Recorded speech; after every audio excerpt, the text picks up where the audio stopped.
Entre milagros y castigos, los momentos más impactantes de la Biblia. La familia de Noé y la maldición sobre Cam y Canaán. Como nos cuenta el Génesis 9, 20, 21, tras el diluvio que purificó la tierra de su corrupción, Noé comenzó a cultivar la tierra y plantó un viñedo. Del fruto de este viñedo produjo vino, y en un momento de debilidad se embriagó y yació desnudo dentro de su tienda. Fue en este estado vulnerable cuando Cam, el padre de Canaán, cometió un acto que desencadenaría una de las primeras tragedias familiares postdiluvianas. En lugar de respetar la dignidad de su padre, Cam optó por divulgar su estado de ebriedad a sus hermanos, como se relata en Génesis 9:22, y vio Cam, padre de Canaán, la desnudez de su padre, y lo dijo a sus dos hermanos afuera. La manera en que Sem y Jafet respondieron, cubriendo a su padre sin ver su desnudez, contrasta profundamente con la acción de Cam, mostrando respeto y consideración por Noé. Sin embargo, al despertar y enterarse de lo ocurrido, Noé experimentó una mezcla de dolor e ira. En Génesis 9:25, Noé pronuncia una maldición, no directamente sobre Cam, sino sobre Canaán, el hijo de Cam, diciendo: «Maldito sea Canaán, siervo de siervos será a sus hermanos». Este momento no solo destaca la importancia de las acciones y sus repercusiones dentro del núcleo familiar, sino que también establece una narrativa de consecuencias a largo plazo que afectarían a las generaciones futuras. Este relato bíblico nos enseña sobre la responsabilidad que tenemos hacia los demás, especialmente dentro de la familia, y cómo nuestras decisiones pueden tener efectos duraderos, moldeando no solo nuestro destino, sino también el de aquellos que nos rodean. Eliseo y el ataque de los osos. En el relato de 2 Reyes 2, 23-24, encontramos un momento de transición y desafío en la historia de Israel. «Sube, calvo, le gritaban unos jóvenes a Eliseo mientras subía hacia Betel. Este desprecio no solo era hacia su persona, sino también hacia la unción profética que había recibido de Elías. En una época donde el respeto por la autoridad divina era fundamental, tales burlas representaban una seria falta de reverencia no solo hacia Eliseo, sino hacia el mismo Dios que él servía. La respuesta de Eliseo a esta provocación es tanto sorprendente como instructiva. Entonces él se volvió, y al verlos, los maldijo en el nombre de Jehová. Y salieron 2 osos del bosque, y despedazaron a 42 muchachos de aquellos. Este acto de juicio divino, ejecutado a través de la invocación profética de Eliseo, sirve como un recordatorio poderoso de la santidad de la llamada de Dios y las severas consecuencias de la irreverencia hacia sus ungidos. La dramática aparición de 2 osos que atacaron a los jóvenes no solo subraya la seriedad con la que Dios defiende a sus siervos, sino que también nos enseña sobre los límites del respeto y la honra que debemos a aquellos que Dios ha escogido para liderar. A través de este relato, somos llamados a reflexionar sobre nuestra propia actitud hacia la autoridad espiritual y la santidad con la que debemos tratar lo divino. Las serpientes de fuego entre los israelitas. Durante su extenuante travesía por el desierto, el pueblo de Israel enfrentó innumerables retos bajo la guía de Moisés. Un momento particularmente tenso se describe en Números 21:5, cuando, agobiados por el descontento y la impaciencia, los israelitas cuestionaron la providencia de Dios y Moisés, lamentándose por su situación en el desierto y expresando su repulsión hacia el maná, el alimento que Dios les había provisto milagrosamente. Y habló el pueblo contra Dios y contra Moisés: «¿Por qué nos habéis hecho subir de Egipto para morir en el desierto? Pues no hay pan ni agua, y nuestra alma aborrece este pan liviano». La reacción divina a esta insubordinación no se hizo esperar, manifestándose a través de un castigo severo y simbólico. Serpientes de fuego que se deslizaban entre la multitud, cuyas mordeduras eran mortales. Esta intervención divina, lejos de ser un mero acto de ira, representaba una llamada al arrepentimiento y la reflexión sobre la fe y la gratitud. Ante la magnitud de la tragedia y el sufrimiento, el pueblo de Israel buscó la intercesión de Moisés, quien, movido por la compasión y cumpliendo con las instrucciones divinas, erigió una serpiente de bronce, tal como se narra en Números 21:9. Hizo pues Moisés una serpiente de bronce y la puso sobre una asta. Y sucedía que cuando alguna serpiente mordía a alguien, y éste miraba a la serpiente de bronce, vivía. Este acto de fe y obediencia no solo brindó sanación a quienes fueron mordidos, sino que también simbolizó la redención y la misericordia divinas frente al arrepentimiento genuino.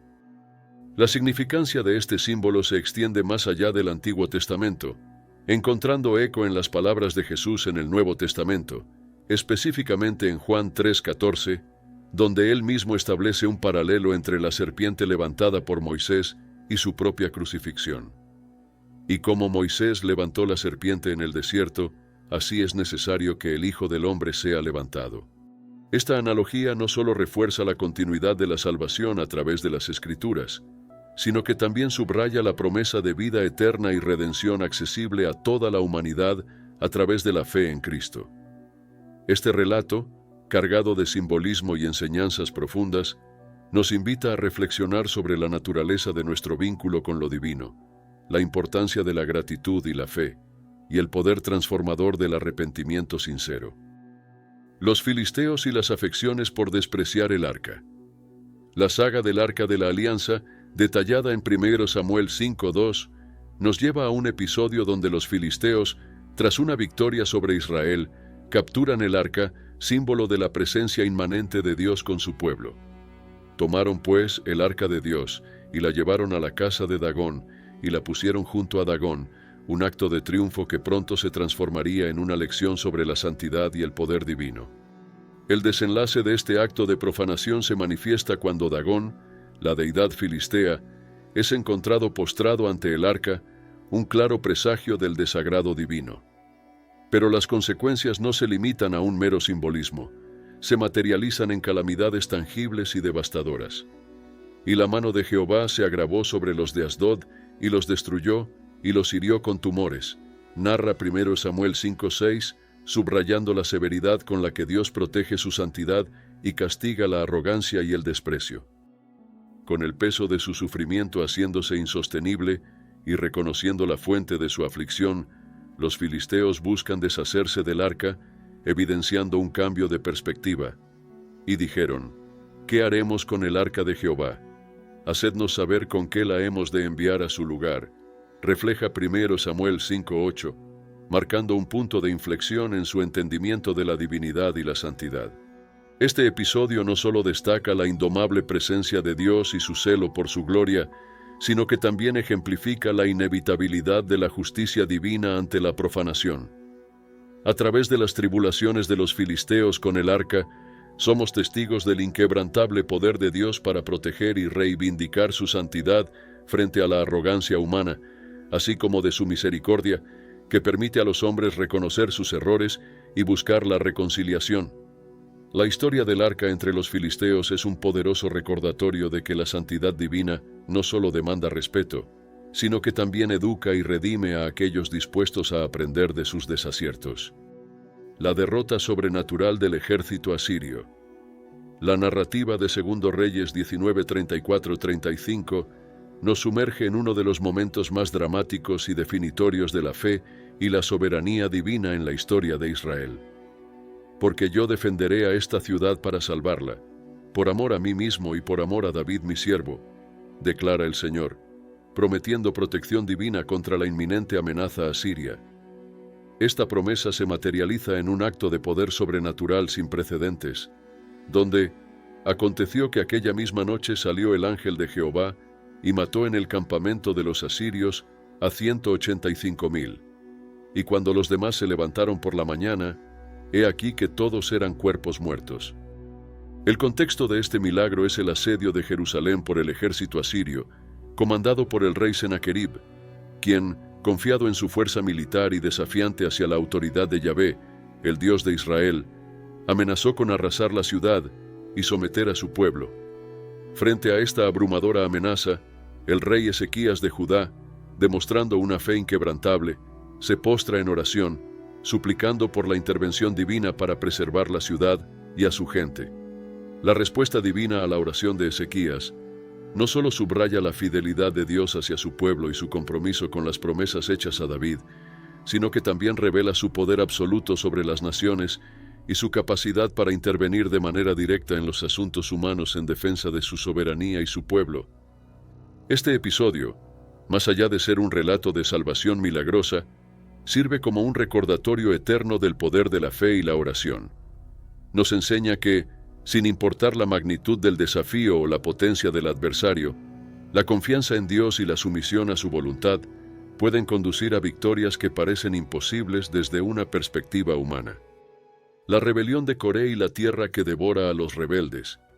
En el corazón del libro de Números, específicamente en los versículos 16, 2, 3, se nos presenta una de las confrontaciones más significativas contra la autoridad divinamente establecida en la historia del pueblo de Israel.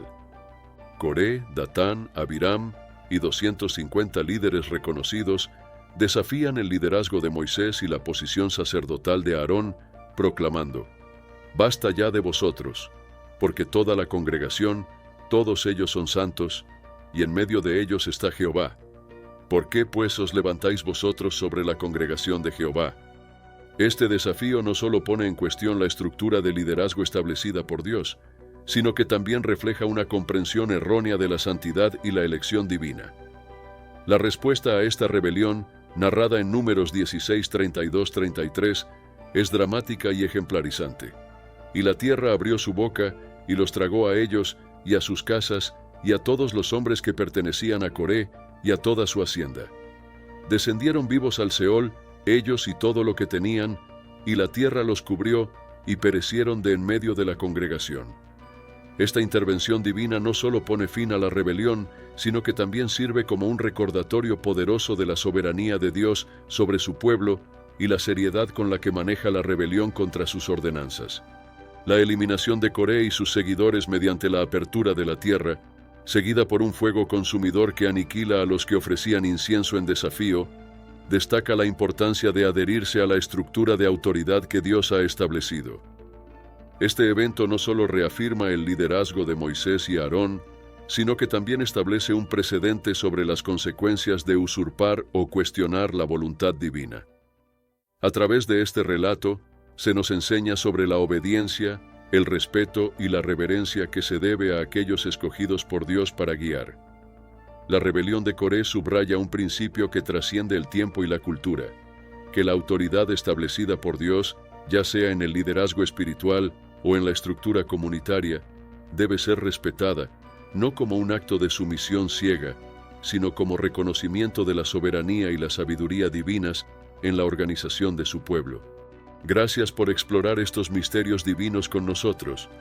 No olvides suscribirte para más historias que iluminan el alma. Bendiciones, que la paz sea contigo. Amén.